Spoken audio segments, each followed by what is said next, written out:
ఉంది. అలానే కాళ్ళు మడమలు పగులుతాయి కదా! మన కాళ్ళు పగిలినప్పుడు ఉల్లిపాయతో మంచి చిట్కా ఉందనమాట. ఒక ఉల్లిపాయ తీసుకుని ఉల్లిపాయని బాగా చితగొట్టి రసం తీయాలి. ఆ రసాన్ని అరికాళ్ళకంతా రుద్దుకుని నైట్ పడుకునే ముందు రాసుకోవాలి.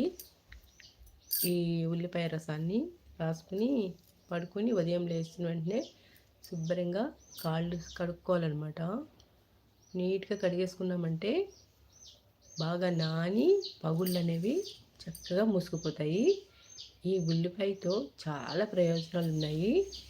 ఉల్లిపాయ మనకి చాలా అంటే చాలా మేలు చేస్తుంది. ఉల్లి చేసే మేలు తల్లి కూడా చేయదంటారు కదా!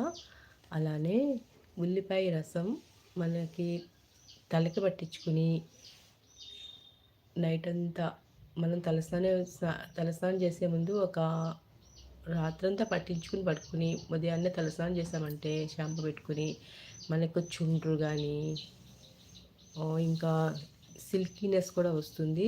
ఇలా జిడ్డు పట్టేసి ఉంటుంది కదా తలంతా, అది కూడా పోతుందన్నమాట. చాలా బాగా పనిచేస్తుంది తలకు కూడా ఉల్లిపాయ రసం. కాళ్ళ పగులకైతే చాలా బాగా